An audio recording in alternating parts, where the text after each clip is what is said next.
Hello everyone, this is your girl Sugary Girl Candy 2012, and I'm here to bring you guys some very interesting news that has been generating a lot of anger as of recently. So if you don't know, Microsoft and Sony had their Gamescom conference. I don't know when they had it because uh,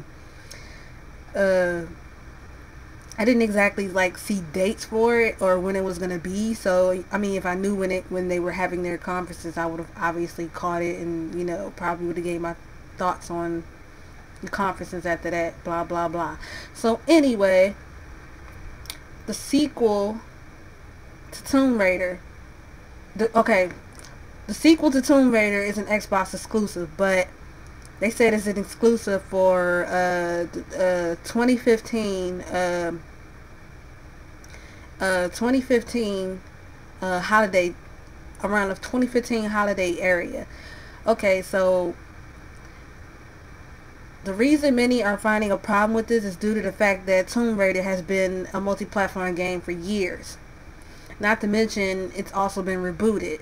So for Microsoft to go and buy this game, to buy a third-party game and make it exclusive is cruddy and it's ridiculous, and it's just crazy how Square Enix and who else is behind, and Crystal Dynamics were actually behind this, and to actually say they actually had the nerve to say we still care about our fans and everybody else can play this other shitty looking other Tomb Raider game that's coming out that looked like it was made for the PS1, to say you guys can have this shit while the Xbox One gets the diamond. So it pissed a lot of people off because Tomb Raider has been a game that's, before the Xbox ever came into existence, it was mainly on the PC and mainly on the the PlayStation consoles. So basically, by doing this, they basically just said fuck all of you to gave their fan, as this title reads, Rise of Tomb Raider exclusivity, a big middle finger to fans, which I believe it is a big middle finger to fans. And it's not like the whole Destiny situation, because that was just some fucking DLC. But you guys are still gonna be able to play the full game, right? But like, I just don't understand. Like, people boost about Microsoft having all this money, Sony, going bankrupt, not making no money, which they actually are now, people. Sony are actually making money in the PlayStation department now that they have trimmed the fat of all the bullshit that was causing them to lose money and such and such. They're actually making money. They have actually made 43 million so far. So yes, this time they're not losing money this time around. They're actually gaining money. So yeah. But anyway, I think it's pretty cruddy, and I think that people boost so much about Microsoft having all this damn money and blah blah blah. Again, I said this in another video about a month ago or something. If they have all this freaking money, then why the hell are they wasting it on buying third-party games to keep from other consoles and platforms? Like, why do that? Like, to be honest, they're the one that started this whole buy up DLC and game time exclusivity trend. There was nobody else that started doing this till Microsoft started doing this shit. So like, it's pissing me off because it's like literally bringing the fangirl out of me, and I try to stay neutral about the console wars and shit, because I already admitted that the Xbox One had some games on it that I liked and that I found interesting. So, and I just wanted to stay neutral because, I'm a fan, I'm a gamer, I like games regardless. If a game is good, I'm going to go for that console, obviously. But it's just ridiculous that they, like, I don't understand having all this dang money, yet you can't go and develop your own internal first and second party studios, and you have to go and buy up third party games to keep off other platforms, especially for a game that's been on that particular platform, multi-platform, for years now, and to keep it away from them. And this isn't gonna do anybody any good, because not a lot of people is gonna go out and buy an Xbox One just for this game. And it's not actually enticing people. It's actually making people angry because there's already a petition for this. So, okay, these are some of the reactions from Twitter. Microsoft announced a number of things and covered plenty of games in their Gamescom media briefing this year. But a lot of people said Sony's Gamescom was boring. Again, I don't know who had the best, conference and who had the most boring, because I didn't watch it. There wasn't exactly, nobody was actually giving a specific date on when it was, so I don't know when it came on and where it was being shown at, so I don't know who had the best one. But apparently, from what I've been reading in the videos I've been coming across, everybody has been saying that Sony had the worst one, mainly because they showed a lot of indies. And what I say to that is, a lot of people sleep too much on indies and quickly forget that every big company that you know out here, Ubisoft, Rockstar, Naughty Dog, etc., all started small. They all didn't start big, they all started small. And it was that one product from which they released that turned them into these big freaking corporations that they are right now, like Rockstar with the Grand Theft Auto series. So, people should, just like stop hating on the indies, because I look at indies as, Sony are helping them, promote their games and get their games out of there, and before you know it, they're going to be making AAA games, and they're going to be making big games, and it's just going to be for Sony's platform. So I say more games, and I say more developers in their under their wings. So I look at it as a good thing. And plus, the indie games that I personally seen that were the videos and stuff, the little clips, after it's shown at the conferences and all that, from what I've seen, like, the indie games didn't actually look that bad, and most of the time some of the indie games are even better than some of the AAA games that are out right now, or that are coming out currently. So again, you can't really honestly shit on indies too much, because indies aren't going to remain indies forever. And I just think of it as more developers under Sony's wing. That's how Sony were able to get as many as they do have under their ring right now. I said ring. I meant wing. So it says, but by far the biggest news of all, and pretty much all anyone is talking about right now, is the revelation of Rise of the Tomb Raider will release next winter, exclusive to the Xbox One. So yeah, my twin bro got the definite edition for the PS4. He played it, and it was cool. And I had my plans of actually, or he had it, to pick this game up, but now obviously that's not a possibility because we're both on the PlayStation consoles. So this is pretty, Microsoft and Crystal Dynamics and Square Enix have really done it this time. As you can see, these are some of the tweets from some of the fans and people asking. Say, Microsoft's Larry Major Nelson Hybrid proudly announced this to the world. He said, just announced Rise of Tomb Raider coming holiday 2015 exclusive on Xbox. Again, we don't know if it's just for that holiday or if it's like, I don't want to say permanent, because a lot of third-party games that Microsoft have grabbed thus far under their wing have went to PC, like Dead Rising 3 and Rise as of recently. And for Rise, they said that on the other video that I put out, that it's up to Crytek on whether they want to put it out on a PlayStation 4, because they weren't too happy with the sales of the Xbox One.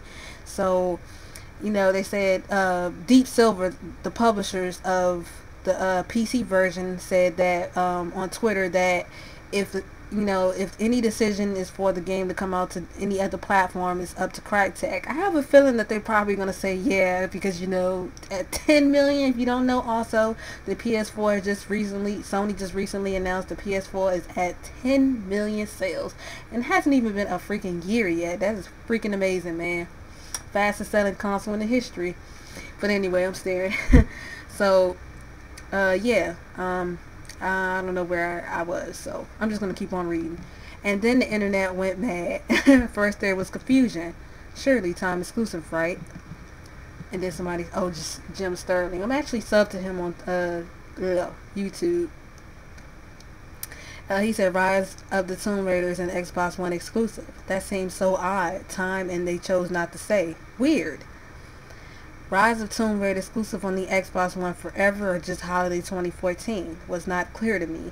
Yeah, it's not really clear to anybody right now because nobody knows if it's a permanent exclusive or if it's just for the holiday, which even then it's confusing when you say just for the holiday because I don't know, man.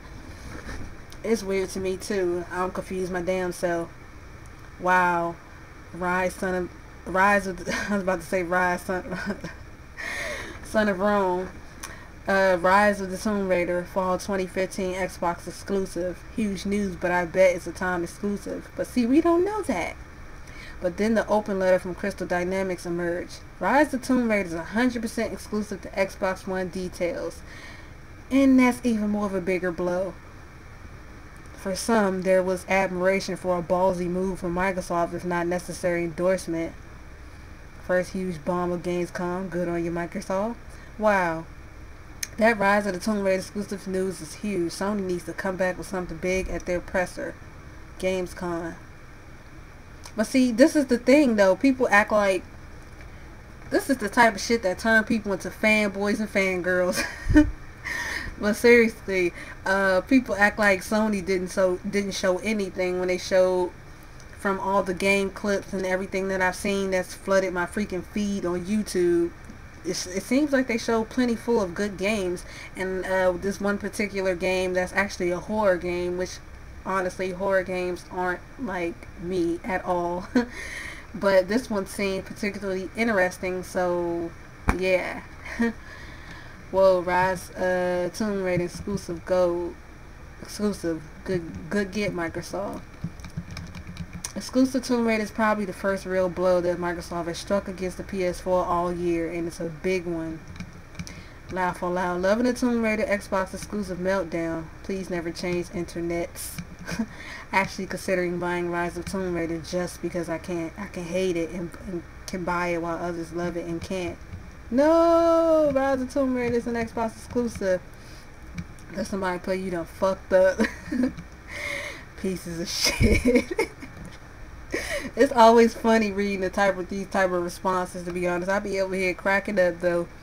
He said bought the PS3 and PS4 version day one, supported one PS platform since Tomb Raider 1. Thank you, Crystal, and fuck you. I don't know, I just be rolling off these comments and tweets and shit. Tomb Raider fans thrilled with the Xbox exclusive news. Post on the Crystal Dynamics website.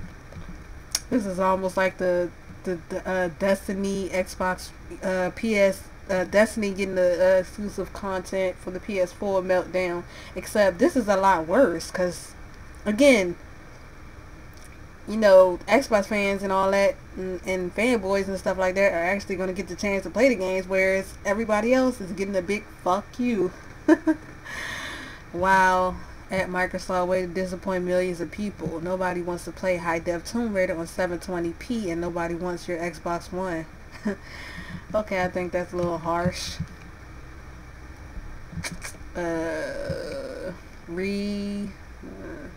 Fall of Tomb Raider. Exclusive equals exclusion. Let's keep Tomb Raider available for all. And I believe that's the petition. Yes, it is. This is the petition, people. I haven't signed it, just in case you're probably wondering. I haven't signed it. Because right now I'm just like in the middle. So, yeah. I can't really complain. To be honest. Much. Let me say much. I haven't signed any petitions or anything like that. So, exclusive equals exclusion. Let's keep Tomb Raider available for all. We all know these type of petitions ain't gonna work. Microsoft done already put in the money for it, and it's not gonna happen. Sorry. Boycott at Square Enix and at Crystal Dynamics. They are not for the players. They are for the Microsoft money at Tomb Raider. I wish there was just actually a developer for, you know, bought out by whether it be Sony, Microsoft, or Nintendo that would just come out and say, yeah. But obviously they're not going to do that. If they would just, I wish they would just come out and say, yeah, Microsoft gave us the big check and we was like, yeah, so, you know, we making a game for them. Or Sony gave us the big check, so we making a game for them, blah, blah, blah. I wish some developers actually had the balls to say that instead of, you know, bullshitting and saying, oh, we still care about you guys, da da da da da, and then they try to make up some other shitty excuse of something. It's funny as hell though. Okay, so yeah, this is the petition. Again, I haven't signed it. I don't think I will be because half these petitions don't. Well, who knows? But again, this is something that's already been did, so I don't believe making a petition is going to do anything. The only thing you guys can do, obviously, is vote with your wallets. I know it sounds cheesy and corny and all of that stuff, but basically that's the thing now. And it actually did work for the DMC game. When people were pretty disappointed with it, it was Ninja Theory that was actually coming out saying, well, if you don't like the game, don't buy it. And then I believe some, I don't know if it was some employees from the Capcom area saying the same thing as well, but it was mainly Ninja Theory employees and developers saying, if you don't like the game, then don't buy it. And that's exactly what people did, and the game ended up, you know, having really, really terrible sales, and in turn it made them try to actually blame the old fans for not getting the game and not buying it when we were just doing what they were, you know, saying. So it'll be kind of cruddy for them to be like, okay, you know, this is for the Xbox One, then they try to come back over here. You know how people are going to be bitter as hell for that if they try to come back and try to be like, okay, now it's for the PlayStation or now it's for the PC. A lot of people are already talking about buying the thing used or pirating it and all that other stuff. So you only do more harm than you actually do good than this, because you're cutting off half of your fan base. Not to mention the millions of people that play on PC and the already 10 million PS4s that are out there. So yeah, this is a really interesting move. So yeah, this is the petition. Yeah. So I'm not going to post the link because you guys can see it up here. So yeah, this is a petition. Yep, and it's already at 8,000 signatures. Actually 8,728 supporters, aka signatures. And this has actually risen up since I came on here when I seen it on in the comment section on YouTube, and it was actually, I believe, at 7,000. So yeah, this shit is just rising really, really quickly right now. Especially because of the outpour. So yeah, say Tomb Raider exclusivity could be the turning point. Make a fuss, shout them down, vote with your wallet, force a U-turn. They will need to learn. See, that's exactly what I just said. Vote with your wallet. That's the biggest thing that's the biggest thing that you can act. That's the biggest way to actually send a message, is doing it with your wallet, not picking it up, not buying the console or anything like that. And you're actually sending a message to saying, you're actually sending a bit fuck you to the company right back. You know, the fuck you they gave us, or you're sending it right back by not buying the game or the console to play the game. So you know what I'm saying? Makes more sense that way. Not only have you excluded more than half of your Tomb Raider community, you've disappointed lifelong fans of a franchise. At Crystal Dynamics, I'm sure their Twitter is pretty filled up right now. Tomb Raider Definite Edition on PS4 outsold the Xbox One version by a ratio of 7-3. Okay. If Rise of the Tomb Raider fails, it'll be Microsoft's fault, along with the company that sold out to them. Uh-oh. So the reason I say this also can be a good and bad thing, because, you know, with so many fans, so many angry fans, it could potentially run the series in the ground, because it can get terrible sales because people are upset. And it could put another bad light over Microsoft's already bad light that they have, that they're still trying to get over. So again, this is more of a doing more harm type of thing than it is doing good.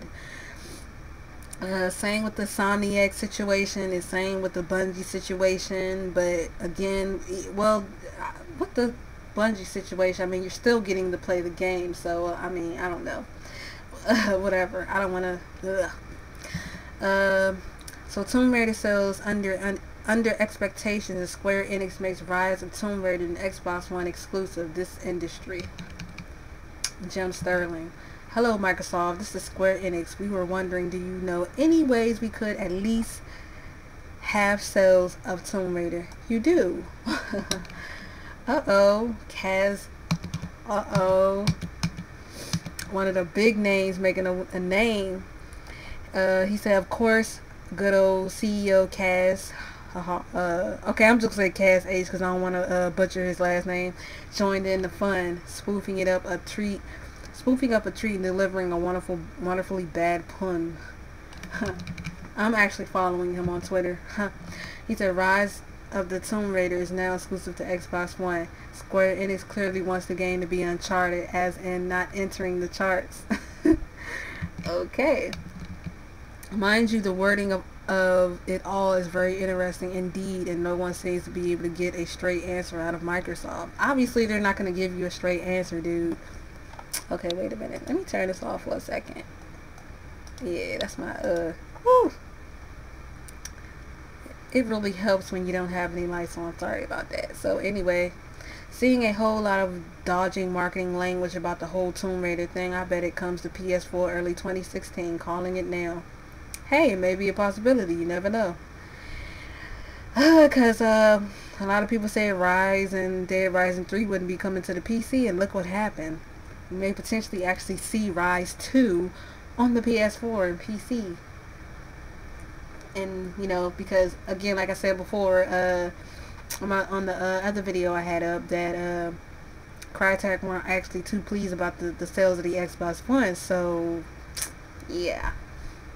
And as you know, Crytek have been doing terrible as of lately. Have been doing really, really bad, and a lot of people leaving and not getting paid, and it's just like a whole big mess over there. Here's what some of the regulars on the Deal Spawn feed had to say about the matter. This can't be the case. Surely got to be timed. Microsoft surely can't throw that much money at an established franchise. Apparently they did. Can see it being a time exclusive just like their other next-gen exclusives. Well, that's a wrap up for Microsoft. What did you make of all of that? How do you feel about this Tomb Raider bomb? Let us know.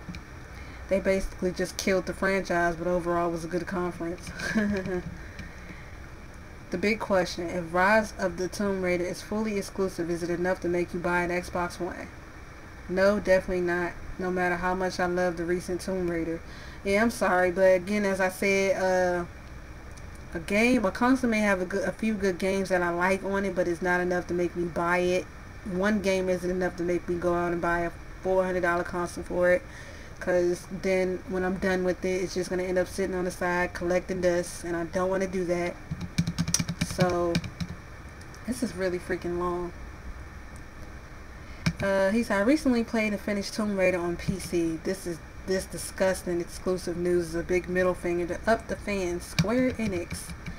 Our 2 cents. The plot is ongoing, but the operative word is still exclusive, and Sony have shown that being first with third parties decisions can make a difference. But the unwillingness of Microsoft's senior management to describe the exclusivity in absolute terms is somewhat telling.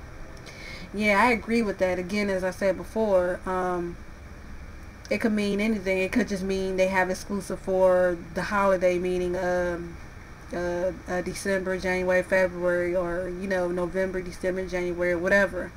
So you never know what them words may mean, because coming from Microsoft, that shit can mean anything. And the next thing you know, you see the game coming out for PC or for PS3 or PS4 or whatever. Titanfall, for example, was referred as exclusive and purposely, but sorry, it's like 5 in the morning, y'all. Super tired, but I just wanted to do this because it really like just brought so much attention to me, and I just like, I need to do this before I forget. But there has been so much language exhibited here. Moreover, the game is still being published by Square Enix as far as we know, not Microsoft Studios. That should give some hope to the disgruntled gamers hoping for a PS4 and or PC version. Crystal Dynamics should have written an open letter saying, we could have gone multiplat, but Microsoft gave us a boat made of and filled with cash. But what are your thoughts? Dick move or system seller? Let us know what you make of it all in the box below. Okay, so I'm going to tell y'all what I overall think of this situation. Yes, I do believe it's a dick move. Again, as I said at the beginning of this video, it's a game that's been multi-platform for many freaking years now. And to now take this game away from the people that have been playing it on PC or, you know, the PlayStation console for this long. It's a really shitty move on Microsoft's end. And what I really think is, instead of them spending all this so-called money that they have, they should be taking all of that money and spending it on internal first and second party games instead of spending it on all these damn third party games. They should just be spending it on trying to develop their own internal first and second party studios like Sony. Many call Sony stupid for having all these indies under them, but I call it smart. I call it smart because at the end of the day, indies don't remain indies forever. Every big company you know started out small, and now look where they are now. Naughty Dog, Rockstar, Ubisoft, and all the other big names that you know out here started out small, and now they're big as hell. So that's why I say don't sleep on the indies, because the indies actually be having more interesting content and different and fresh concepts than what you see now out today. So I'm not really hating on Sony for that. So if Sony want to have an ass load of indies under them, I say yay, because at the end of the day, when that one or those few indies release a game that may come out, turn out to be a killer app, then it's game over. It's another exclusive under Sony's belt. And from the trailers that I've seen, Sony have a pretty lot of games under their belt that look really, really interesting, man. Like really interesting. So that's my final thoughts on it. If you're a fan of Tomb Raider, does this piss you off? Does it make you angry? Does it make you upset? It's personally about to turn me into a fangirl. Nah, let me stop though. But it does upset me at the fact this is a big game. But again, leave your thoughts down below. Let me know what y'all think of this, and I'll be sure to get back to your comments as fast as I can. Again, a shitty move on Microsoft's end, and pretty much if they thought they were going to gain any fans from this, well, you know, either Microsoft or Square Enix or Crystal Dynamics, if they thought they was going to gain any fans from this, well, I believe they just lost a lot of fans from this. So yeah, that's my thoughts. Leave y'all's down below. Let me know what y'all think. Deuces.